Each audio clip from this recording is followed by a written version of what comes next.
Olá, boa tarde. Bem-vindos ao Pandemicast de hoje, dessa sexta.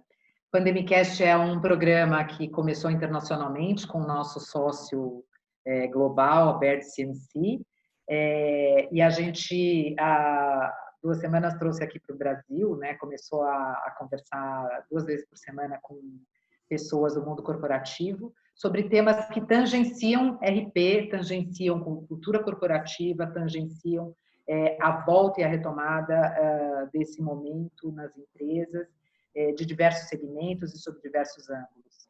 Hoje, a gente tem o privilégio de receber a Margarete Goldenberg, é uma pessoa cuja carreira, acho que muita gente tem acompanhado desde o Instituto Ayrton Senna.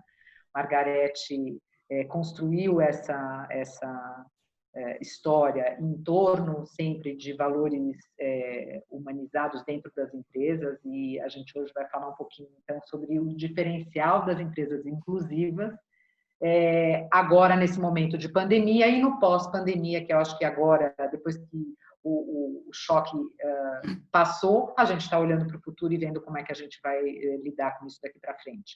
Então, Margarete, muito boa, muito bem-vinda, obrigada pela disponibilidade de conversar com a gente.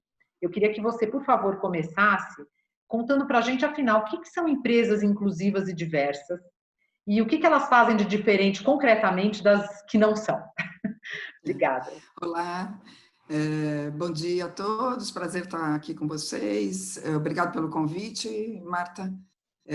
Esse é um tema que a gente tem discutido bastante, e eu gosto sempre de começar com essa pergunta mesmo que você fez, porque, afinal de contas, o que é uma empresa diversa e inclusiva, né?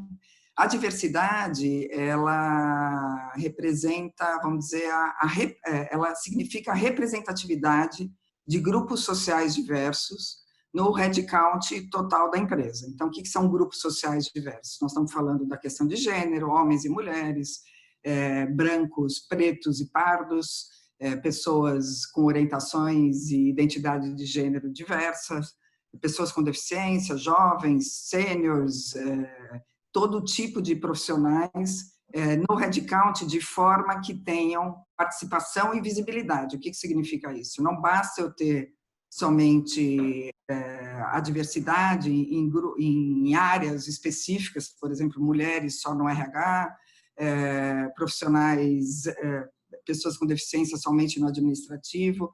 A diversidade, ela necessita de representatividade com mobilidade, tanto horizontal quanto vertical. Isso é ser diverso. Inclusivo é a capacidade de receber, acolher, respeitar e dar oportunidades equitativas para todos, né? Ou seja, eu tenho que ter tanto representatividade como cultura inclusiva para ser verdadeiramente diversa e inclusiva. Esse é o conceito e, na verdade, empresas que têm a diversidade na equipe têm um impacto tremendo, não só na questão de justiça social e direitos humanos, porque esse é o primeiro ponto, né? Nós estamos falando de gente, e, portanto, todos têm direitos de terem oportunidades de desenvolvimento numa empresa, mas o outro bloco, que é o que fez mover esse assunto com muita rapidez, de forma acelerada no mundo corporativo, é tudo que vem sido comprovado em pesquisas de quanto empresas diversas e inclusivas contemplam um diferencial competitivo para os negócios, né? Então, é interessante. Eu queria até que você comentasse isso, né? Essas vantagens para o negócio de ser inclusive, de ser diverso, onde é que elas se dão, onde é que elas são vistas, e também que você comentasse a vantagem destas empresas nesse momento de pandemia em particular. Né? Certo.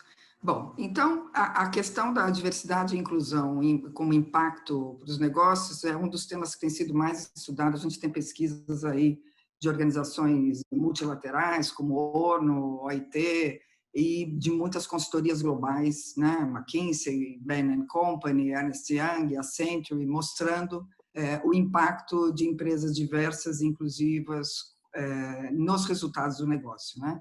Então, num primeiro momento, a diversidade ela impacta positivamente a cultura e a reputação. Ela reduz os riscos nas decisões e aumenta oportunidades de negócio. e impacta diretamente cultura e marca, né, positivamente.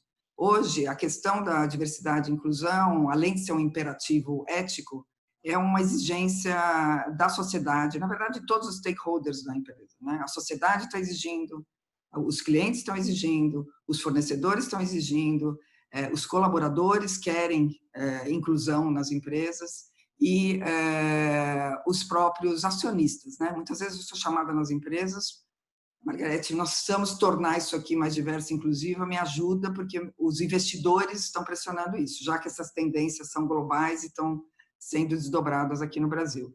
Então, além de cultura e reputação, times diversos e inclusivos promovem inovação e rentabilidade. Fica fácil entender, né? Tem um estudo da Accenture que mostra que empresas com times diversos e cultura inclusiva são 11 vezes mais inovadores e seus colaboradores são 6 vezes mais criativos do que os concorrentes, né? Então, você ter um time todo igual, pensando em desafios, né? E nós estamos, nesse momento da pandemia, com desafios muito novos que a gente nunca tinha pensado antes, né? Imagina você chama um time de expert da sua empresa, de liderança, da área de pesquisa e desenvolvimento, para criar uma nova solução de processo ou de produto. Aí esse time é constituído por 10 homens, brancos, hétero, que se formaram em faculdades semelhantes, com backgrounds e vivências semelhantes.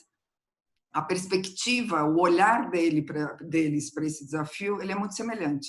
Então, quando você põe um time com homens e mulheres brancos, backgrounds diferentes, formações diferentes, jovens, pessoas mais sêniores, você tem olhares diversos, perspectivas diversas sobre o mesmo desafio, portanto, o impacto é imenso em inovação e rentabilidade, e disrupção. Você sabe, né, Marta, quantas empresas correm atrás da questão da inovação e da disrupção. Todo mundo quer inovar, então não adianta você ter times idênticos, grupos iguais, porque a inovação não vai chegar.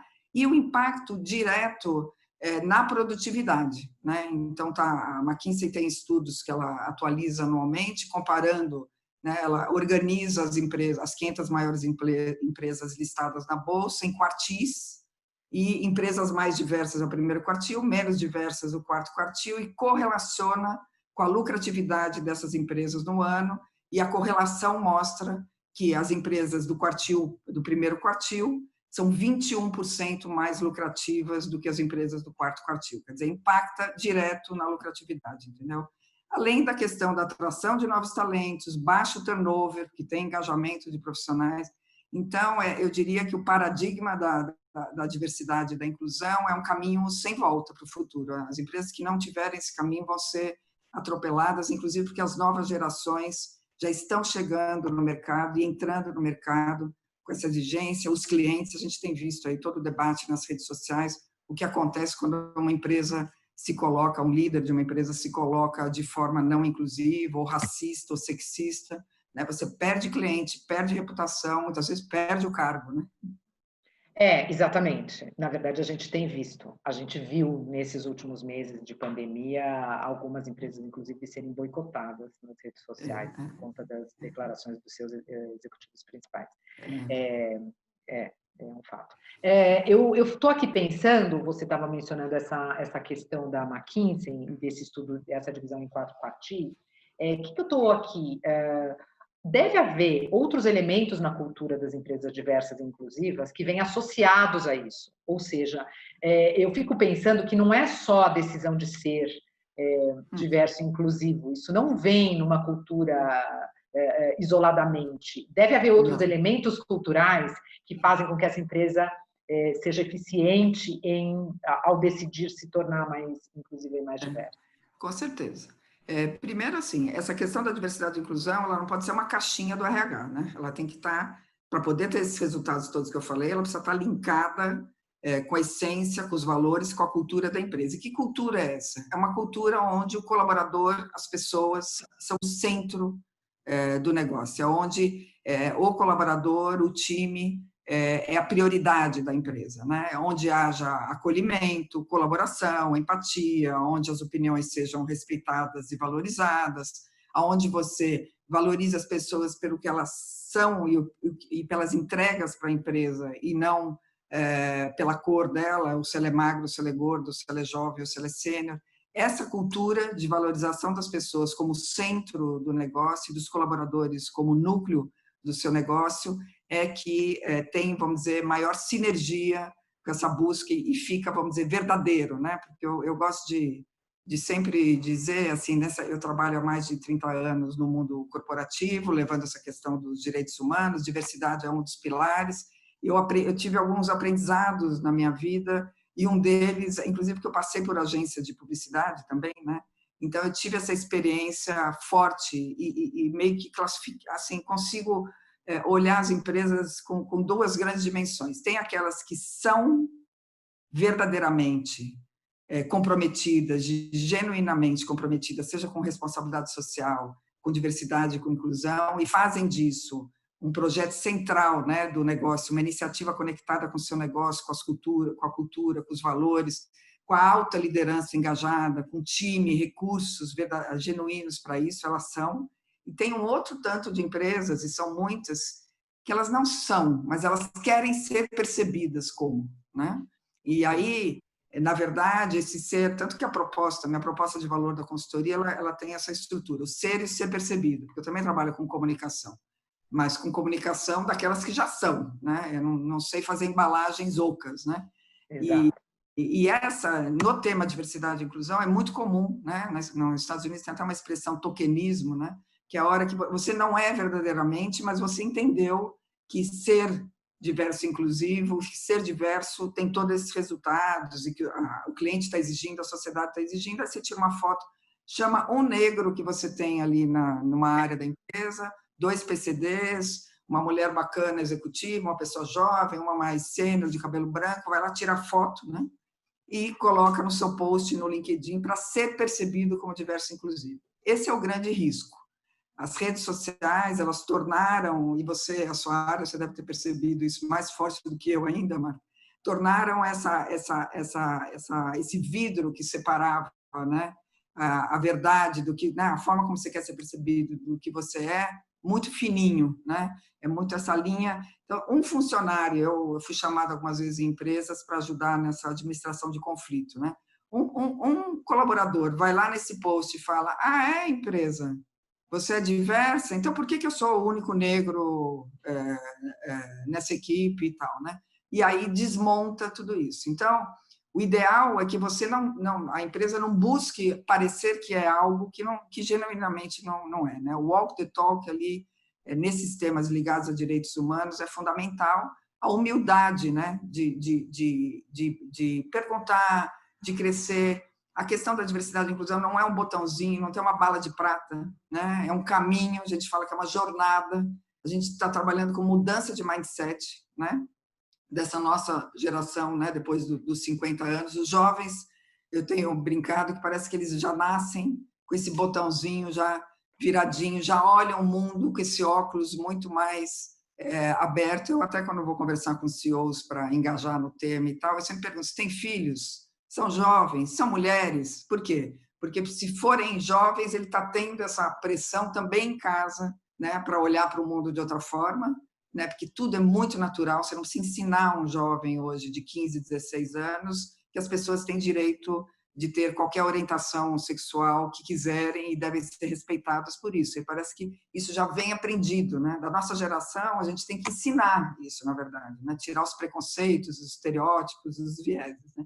E se o CEO tiver menina, fica muito mais fácil conversar sobre equidade de gênero, né? Porque a pergunta é: você gostaria que sua filha chegasse no mercado de trabalho e não tivesse oportunidades iguais, apesar dela ser tão competente quanto, não tivesse oportunidades iguais às de homens, né? E aí, por quê? Porque você viver, né, aquela situação te ajuda a desenvolver a capacidade empática de se colocar no lugar do outro. Né? E a gente vive em bolhas, né, cheio de privilégio, o privilégio é invisível, né?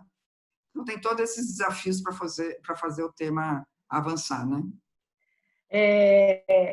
Como é que a gente aqui no Brasil se compara com outros países? Como é que estão as empresas brasileiras, as empresas internacionais baseadas no Brasil, ou seja, subsidiárias brasileiras, mas também as empresas brasileiras? Hoje a gente tem um middle market, de empresas extremamente profissionais e bem desenvolvidas, empresas nacionais. Eu acho que a gente tem mais é que ter orgulho mesmo, né, dessas empresas que a gente vê prosperando e crescendo. Você vê diferença nisso? Entre as empresas que estão no Brasil, entre as internacionais e as nacionais? Uhum. Sim, muita, né? A questão da equidade de gênero, que foi o pilar de gênero dentro da diversidade, foi o que avançou mais rápido, né? O debate sobre liderança feminina, a desigualdade de oportunidades, ele veio antes do que os outros pilares, né? Então, tanto a equidade de gênero como diversidade, as empresas globais iniciaram esse trabalho há muito mais anos do que as nacionais, né? Porque desdobraram para o Brasil. E como que eu tenho esse conhecimento? Eu sou também, além de consultora em diversidade, gestora do Movimento Mulher 360. O Movimento Mulher 360 é uma organização sem fins lucrativos, um movimento empresarial em prol da equidade de gênero, que foi fundado por empresas, né, 8 empresas, e hoje são 64 empresas de todos os segmentos. Se você olha ali, são grandes empresas, né? Você olha ali os logos, a grande maioria são empresas globais com atuação no Brasil. E o que a gente observa é que essas empresas, como estão há mais tempo trabalhando no tema, 12, 10 anos, 8 anos, elas têm resultados mais perenes e mais efetivos, porque diversidade e inclusão é isso. Quanto mais tempo você trabalha dedicado ao tema, com ações afirmativas intencionais para a mudança da situação tanto de mulheres como de negros e de todos os grupos sociais minorizados, maior o resultado e impacto. Então, as globais estão à frente, mais tempo trabalhando e com mais resultados efetivos. As nacionais, elas vieram na esteira, né? Então, eu costumo dizer que no mundo corporativo tem os pioneiros e os seguidores, né?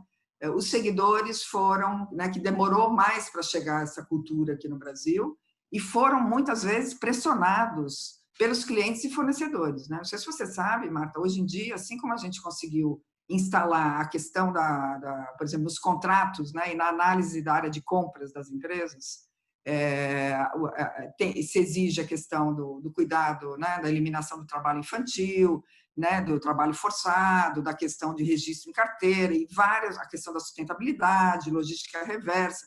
A gente foi conseguindo levar esses temas da sustentabilidade e direitos humanos na exigência do fornecedor. Hoje em dia, a diversidade e a inclusão ela é exigida, é um dos elementos que se exige na hora de contratação. Isso se leva em conta. Quando eu vou contratar uma agência de publicidade, eu vou contratar um escritório de advocacia ou um fornecedor de TI, né? Você tem mulheres no time, você tem negros, você atende a cota de PCDs, e isso fez com que a pressão fosse muito grande no mundo corporativo com a relação de fornecedores e clientes, e em seguida vieram as empresas nacionais que têm avançado, muitos dos meus clientes são nacionais, entendeu? Que têm avançado, o ritmo ainda é lento, aliás, na área de diversidade a gente costuma dizer, as empresas que estão trabalhando com isso já acertaram a direção, o que a gente precisa é acelerar a velocidade dessa mudança, não dá para esperar 170 anos para mulheres de idade, por exemplo, na liderança, entendeu? E esses são os dados para acelerar. Né?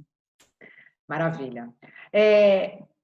Quando você olha essas empresas, né, que são inclusivas e diversas, e eu acho que agora está muito bem caracterizado por você, o que elas fizeram de diferente e que as tornaram eventualmente melhores ou piores comparado com as que não são durante a pandemia? E como é que agora essas empresas estão olhando para o futuro, né? O que vai acontecer, né, Margarete?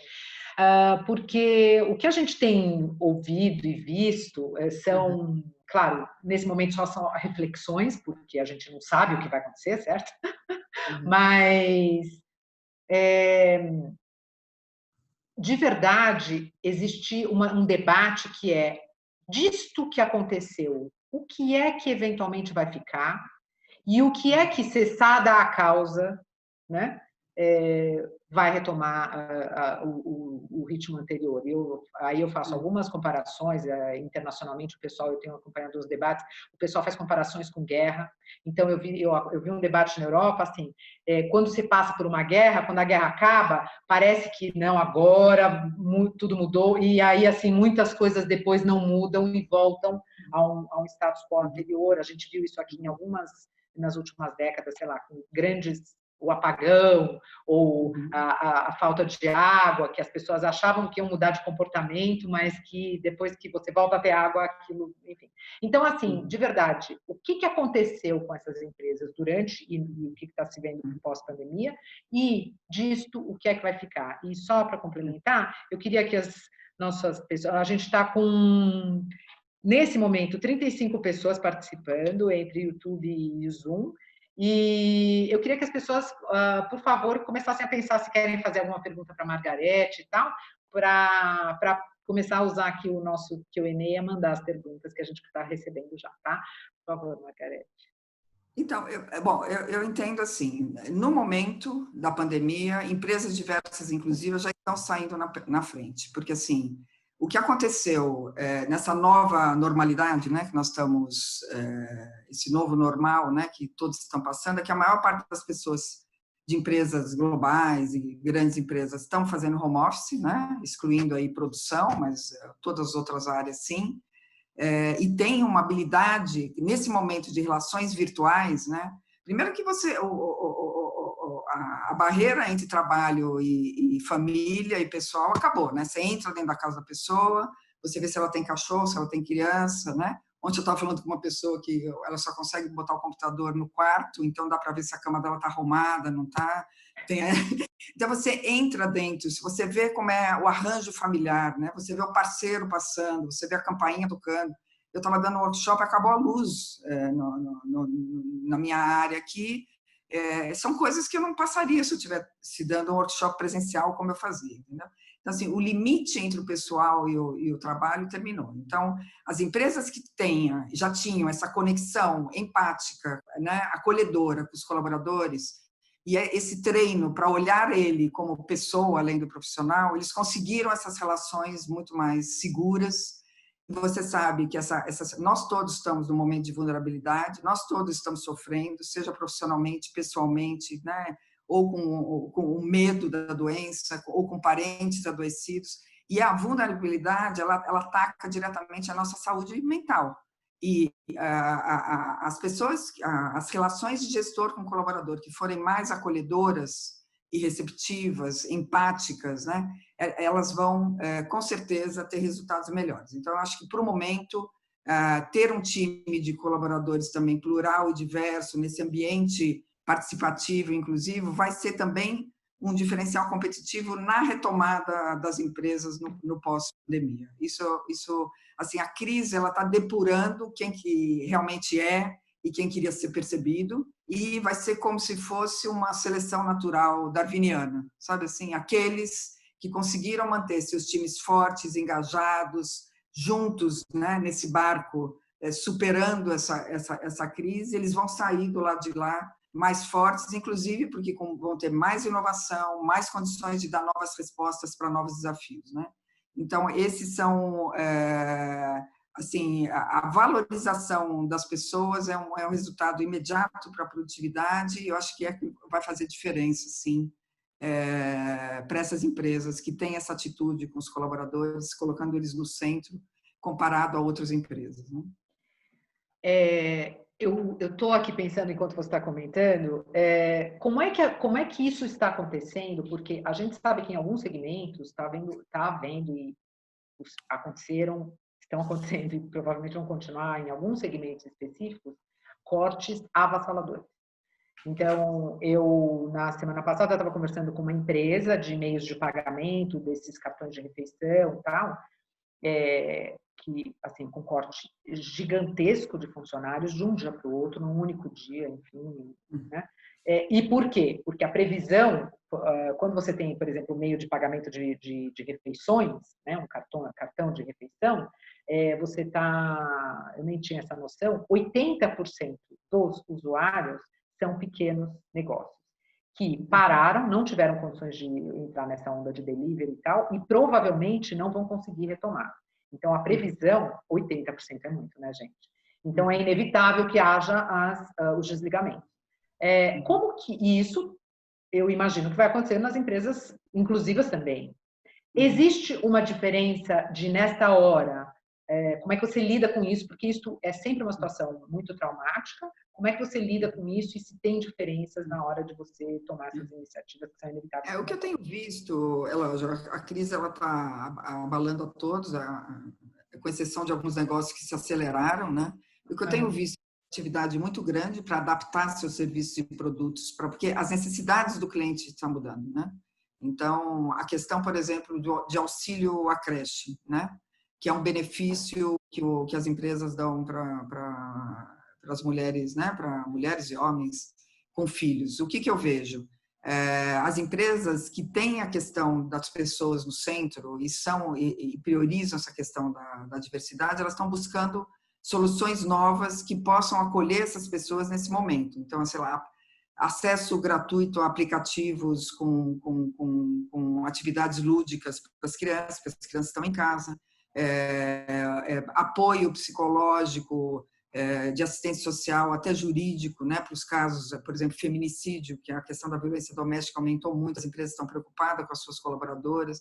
Então, assim, quando você coloca a pessoa no centro, você, na hora que você vai dar o benefício, ou mesmo na hora que você vai demitir, o olhar que você tem é de não, na hora da demissão, não pôr para fora da empresa o que você conquistou de diversidade. Porque a gente sabe também que a população mais vulnerável, né, os próprios negros, entendeu? E até mulheres, têm sido mais vítimas dessa crise do que outros grupos sociais. O que eu tenho visto é um esforço tremendo dessas empresas, ou de criar novas soluções para não precisar demitir profissionais, ou, se tiver que demitir, ter o olhar para não pôr para fora da sua empresa o diverso inclusivo. Então, nessa hora, não é hora de demitir mães e mulheres, não é hora de demitir negros, não é hora de demitir pessoas com deficiência, né? Então, você trabalha de forma a priorizar que essa diversidade conquistada, às vezes com muito esforço, ela se mantém.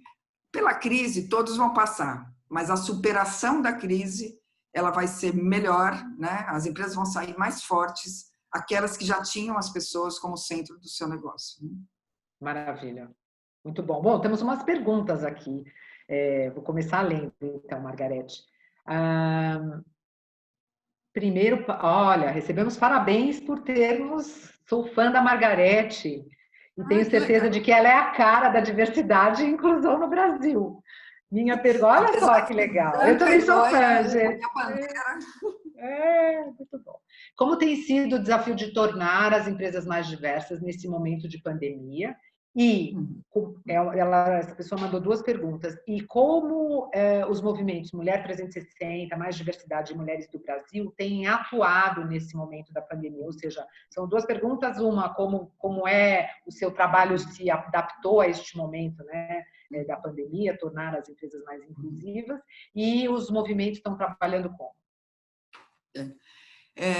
Bom, a primeira pergunta é o seguinte: o que nós vimos, né? Passado os 30 dias iniciais do susto, porque nesse momento, o primeiro mês, primeiros 20 dias, foi total paralisação, assim, não tinha comunicação com o consultor, com nada, era uma imersão dentro, né? Estava todo mundo tentando encontrar a forma de sobreviver. Então, passado esse período inicial, o que nós observamos? Aquelas empresas que já tinham a questão da diversidade e inclusão conectada com o seu negócio, já é tão genuíno, tão ligado ao valor, isso não foi considerado uma atividade não essencial. Então, ela já estava no centro do negócio.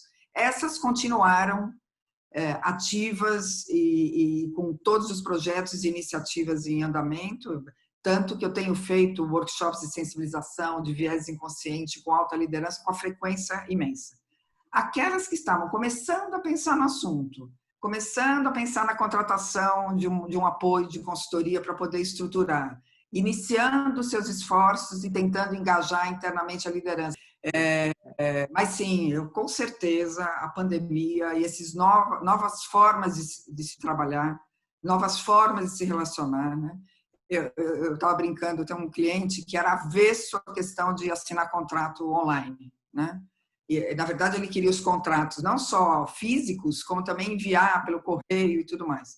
Agora, ele me mandou ontem um link, eu falei, Ele falou, continuo não gostando, mas é o único jeito, então está aqui o DocuSign. DocuSign, exatamente. Então, assim, ou empresas que não eram adeptas a home office, né? As globais já tinham essa, agora não, quando você dá o home office, você, na verdade, descentraliza a responsabilidade, porque você não acompanha mais o trabalho, você não passa na baia e vê as pessoas, né?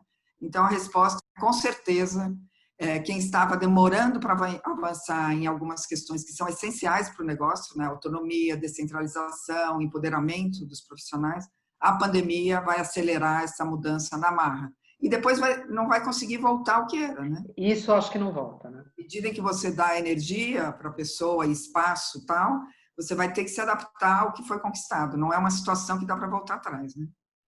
Maravilha. Eu vou para a última pergunta, a gente já está aqui batendo o nosso tempo, mas daí eu vou pedir então para você dar a sua resposta e aí fazer suas considerações finais, Margarete. Olha, eu concordo com alguns especialistas de cultura corporativa. Perdão, gente, me confundi. Acredito que um dos pontos importantes para uma empresa ser mais inclusiva e diversa é não só sair contratando pessoas diversas, mas também conscientizar quem já está dentro. Você acredita que essa conscientização interna tem sido uma barreira, um ponto de dificuldade? Sim. Então, essa definição de diversidade foi a que eu dei no início. Não basta ter representatividade, você precisa ter cultura inclusiva. Para você conquistar a diversidade, depois que a empresa já adotou isso como a diversidade como ponto de partida, você trabalha junto com o RH, mudando processos no ciclo de vida do colaborador, na atração, na seleção, na retenção, na promoção, e é muito pragmático. Você consegue mudar a forma de divulgar, a forma de selecionar, tal. O desafio é a promoção da cultura inclusiva, é como vai ser acolhido, né? Porque isso não é pragmático, mudar mindset, né? A forma como você tirar os vieses, né? Os vieses inconscientes são pontos cegos, associações implícitas que a gente faz em relação às pessoas, conectado com vivências e bagagens que a gente tem, que a hora que eu vejo uma mulher com 35 anos, recém-casadas e tão competente como outro candidato homem, eu penso, ela vai engravidar já, vai me deixar na mão, eu vou optar por ele. Esses vieses, que muitas vezes são conscientes, mas muitas vezes inconscientes, isso você não muda, não tem um botãozinho, e esse, com certeza, eu concordo com quem fez a pergunta, é o desafio, sim. É por isso, pela mudança de mindset, o desafio de mudar a forma de enxergar e de agir com as pessoas, é o nosso ponto mais desafiador que a gente tem trabalhado tão arduamente dentro das empresas. E aí, com essa minha fala, eu me despeço. Eu espero que essa conversa rápida tenha deixado alguns recados legais para todos. Eu me coloco à disposição. Quem quiser me seguir, margarete.goldenberg no LinkedIn. A gente está sempre aí com novidades e com o tema diversidade e inclusão muito forte. Agradeço a Marta, minha amiga do coração antiga aí das nossas jornadas, né, Marta, por essa oportunidade. Eu espero que tenha sido bacana para quem nos escutou. Obrigada, Marta. Bom, obrigada a você, Margarete, por ter vindo. Obrigada ao pessoal que esteve com a gente até agora. Olha, está todo mundo aqui firme conosco até agora. Obrigada pela participação. Não deixem de seguir a página da Fundamento RP, porque a gente tem aí o próximo Pandemicast na terça-feira ao meio-dia, com a Vetor Zero, comentando um pouco de qual foi o impacto da pandemia nesse mercado publicitário. E acho que é um assunto interessante. Eles são insiders, né, do mercado publicitário, então tem bastante coisa para dividir com a gente. Um abraço grande, um bom fim de semana para todo mundo. Obrigada, até mais. Tchau, querida. Obrigada. Beijo, obrigada.